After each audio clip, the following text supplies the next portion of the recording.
Con una mayoría de 3/5 en la Asamblea de Vecinos, una comunidad de propietarios puede prohibir la instalación de una vivienda turística en la finca.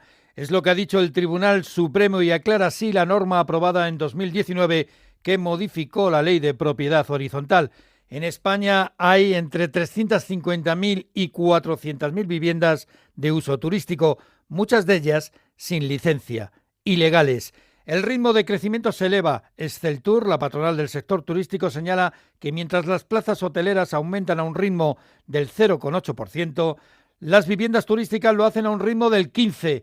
Además de esto, se conocen también los primeros datos sobre los efectos del control de precios en el alquiler en las zonas tensionadas en Cataluña. Los precios bajan un 5% en estas áreas que tienen tope de rentas, pero a la vez la oferta de pisos se derrumba. Hay menos casas en alquiler. Los contratos caen un 17% en Cataluña.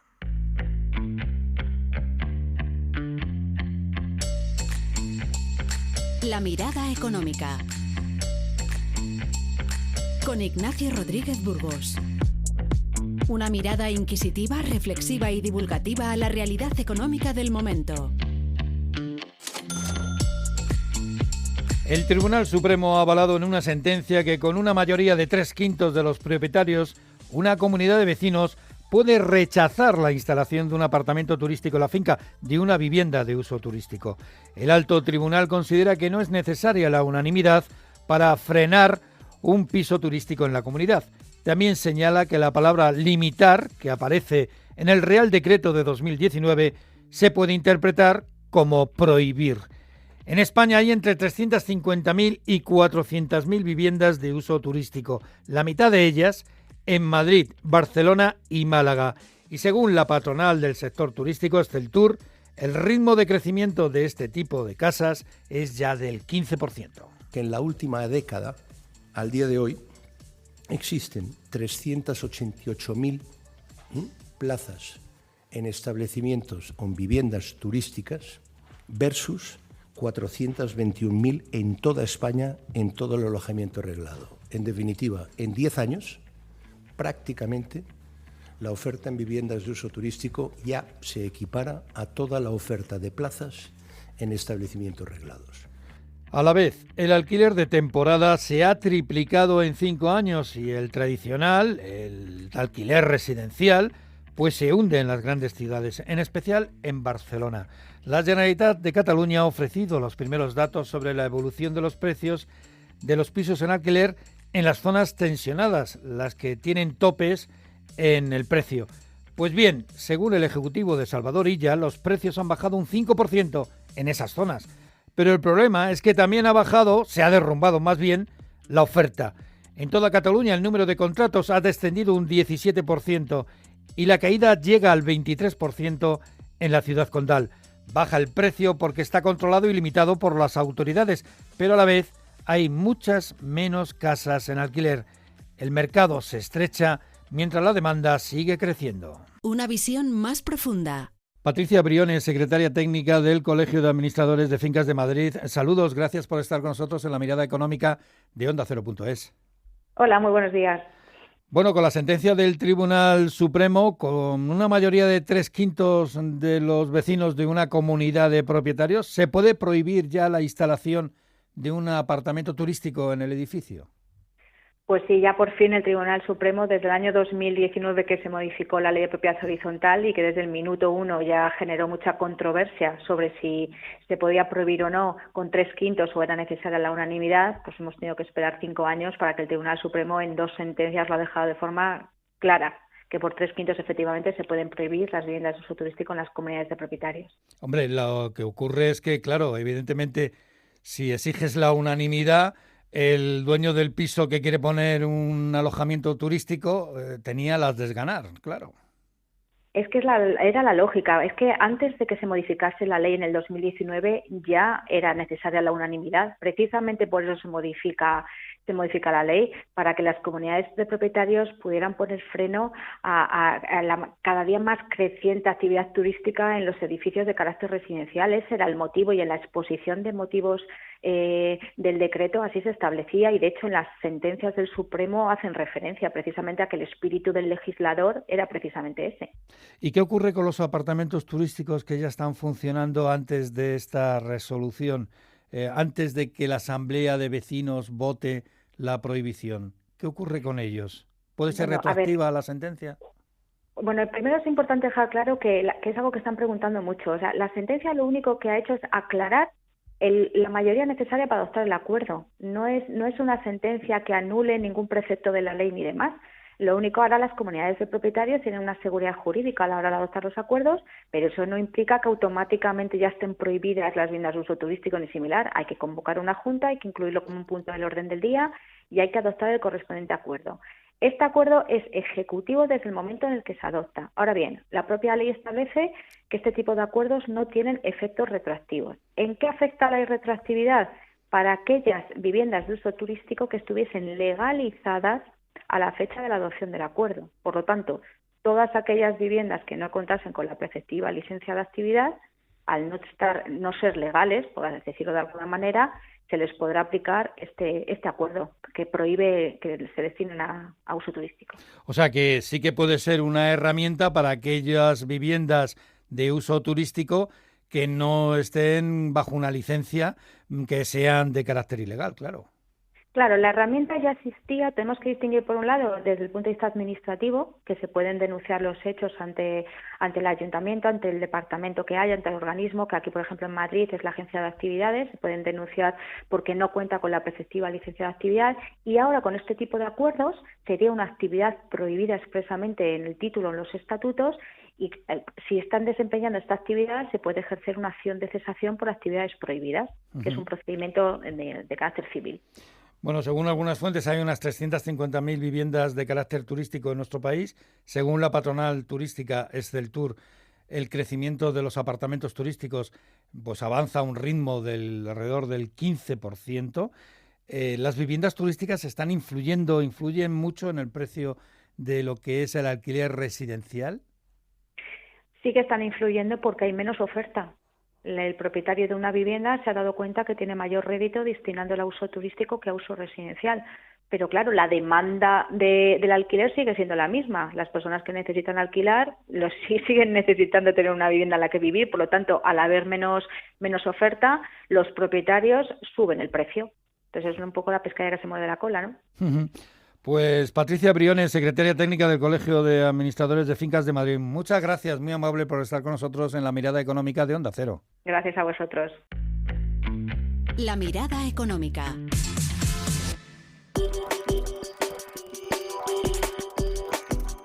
Muface está en el aire, al menos está en el aire la cobertura sanitaria que presta al 1,5 millones de empleados públicos y a sus familias. El Gobierno ha elevado su oferta a las 3 aseguradoras que prestan este servicio, que son Adeslas, Asisa y DKV. Al principio les ofrecía un incremento del 14% en las primas durante los 2 próximos años.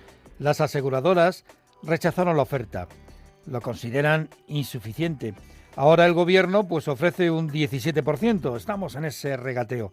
Las aseguradoras insisten en que no se cubren los gastos y afirman que en el último periodo han sufrido pérdidas de 200 millones de euros por año por culpa de la inflación y el aumento de los costes sanitarios y hospitalarios. Entre tanto, los funcionarios, pues la verdad es que marchan preocupados, como apuntaba Francisco Aldama de CESIF. En CESIF estamos muy preocupados por la falta de acuerdo entre Gobierno y aseguradoras para renovar el concierto de Muface. No vamos a permitir que el mutualismo administrativo muera por inanición y responderemos con contundencia, sin descartar las movilizaciones para defender el derecho a la atención sanitaria de nuestros mutualistas. Y es que si no se renueva el concierto de Muface, pues este 1,5 millones de empleados públicos y sus familiares tendrían que pasar a la sanidad pública, es decir, a las consejerías de sanidad de las diferentes comunidades autónomas. Una sanidad pública que ya de por sí pues tiene sus problemas, sus agobios. Las negociaciones se van a extender al menos durante un mes. Y es que, además de Muface, también deben renovarse las coberturas sanitarias de la Mutua del Ejército y de la Guardia Civil y de la Administración de Justicia. Se negocia en la Muface mientras se agota la pólvora en otras negociaciones, por ejemplo en la reducción de jornada. La vicepresidenta Yolanda Díaz insiste en que habrá un acuerdo y, por si acaso, para presionar, pues anuncia un anteproyecto de ley. La norma que va a regular la reducción de la jornada en nuestro país se va a realizar como un anteproyecto de ley en trámite de urgencia. Esto quiere decir que el Gobierno de España va a cumplir con su acuerdo de gobierno, que señala expresamente cuáles son los plazos de reducción de las 38 horas y media en un primer lugar y 37 horas y media después. En cambio, donde el diálogo está herido o al menos enfermo, es en la flexibilización de las bajas por enfermedad. El Ministerio de la Seguridad Social defiende la baja flexible, poder trabajar voluntariamente aunque se esté en situación de incapacidad temporal por enfermedad. Los sindicatos rechazan frontalmente la idea, tanto que incluso Comisiones Obreras se plantea dar un plantón al Gobierno. Y sobre el horizonte planea una huelga en la carretera. Los sindicatos UGT y Comisiones Obreras han convocado paros en el transporte de mercancías y también de viajeros interurbano en 7 jornadas de aquí a final de año, justo antes de fechas señaladas, como por ejemplo el Black Friday, el Puente de la Constitución o en vísperas de las mismas Navidades.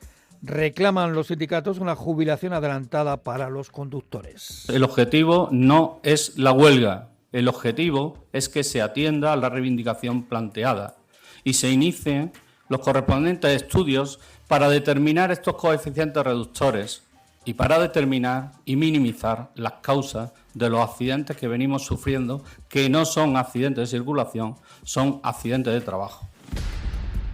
La metamorfosis económica. Tiempo ya para la transformación económica, para la metamorfosis económica con la ayuda de Patricia Gijón. Patricia, saludos. Saludos, Ignacio. Golpe a Google del gobierno de Estados Unidos para acabar con su monopolio. El Departamento de Justicia valora reclamar al gigante tecnológico que venda o separe sus diferentes plataformas y servicios para poner fin a su monopolio. Tendría que deshacerse de su navegador Chrome y de su sistema operativo Android. Google asegura que apelará y subraya que las propuestas del gobierno estadounidense son demasiado radicales. Stellantis, el mayor fabricante de coches de España, recibe 300 millones de euros de ayudas públicas a través del PERTE para su megaproyecto de baterías. El grupo automovilístico, dueño de marcas como Opel, Peugeot, Citroën o Jeep, ha llegado a su cifra deseada de ayudas públicas para levantar una megaplanta de baterías en Figueruelas, en Zaragoza. El proyecto se llevará a cabo conjuntamente con la china CALT, que es el mayor fabricante de baterías del mundo. El misterio del creador de Bitcoin continúa. Expectación, Ignacio, ante el estreno del documental Money Electric de HBO para conocer la verdadera identidad de Satoshi Nakamoto, el creador de Bitcoin, que está considerado como uno de los mayores misterios de la era digital. Oculta esa identidad desde 2008. Según la plataforma, detrás del seudónimo estaría Peter Todd, un desarrollador de software canadiense que ha negado ser Satoshi, aunque fue uno de los primeros en hacer manuales de uso de Bitcoin. Más noticias sobre la transformación económica, sobre la metamorfosis en OndaCero.es.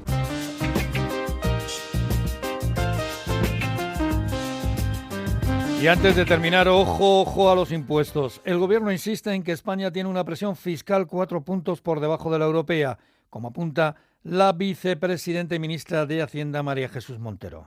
Y en relación con la brecha fiscal, señoría, estamos 4 puntos por debajo en presión fiscal. De hecho, Europa exige al Gobierno una reforma fiscal que le permita ponerse al menos simétrico en relación con esta cuestión. Y yo le pregunto, señora Gamarra, hablando de impuestos, ¿van a ustedes a votar a favor del impuesto a las energéticas y del impuesto a la banca que vamos a volver a traer a este Parlamento? ¿Van a recuperar el impuesto de patrimonio en las comunidades autónomas donde gobierna? ¿O van a seguir ustedes pidiendo dinero y perdonándole y dándole regalos fiscales a los ricos? Esto se puede interpretar como que el gobierno prepara modificaciones fiscales, que cuenta con un margen de subida de impuestos de 60.000 millones de euros, que son los 4 puntos de diferencia con la presión fiscal de la Unión Europea. El día 15, el martes, se acaba el plazo dado precisamente por Bruselas para presentar el plan presupuestario y fiscal. Veremos si entonces el gobierno Sánchez no nos deja alguna sorpresa. Y por último, China sigue con sus contraataques comerciales a la política europea de altos aranceles a sus coches eléctricos. Claro, no se iba a estar quieta. Primero puso trabas en el comercio de la carne de porcino y ahora el gobierno de Pekín ha impuesto tasas aduaneras de entre el 30 y el 40% al brandy que exporta a Europa al país de la Gran Muralla. Una medida que sobre todo va dirigida contra Francia, pero donde también salen perjudicadas las grandes bodegas españolas de brandy, sobre todo las andaluzas, como Osborne, Torres y Fundador. Estas bodegas califican la medida china de desproporcionada. La mirada económica, un podcast de Onda Cero. Es todo. Muchas gracias por su atención una semana más, por seguir la mirada económica de OndaCero.es. Un abrazo. La mirada económica. Ignacio Rodríguez Burgos.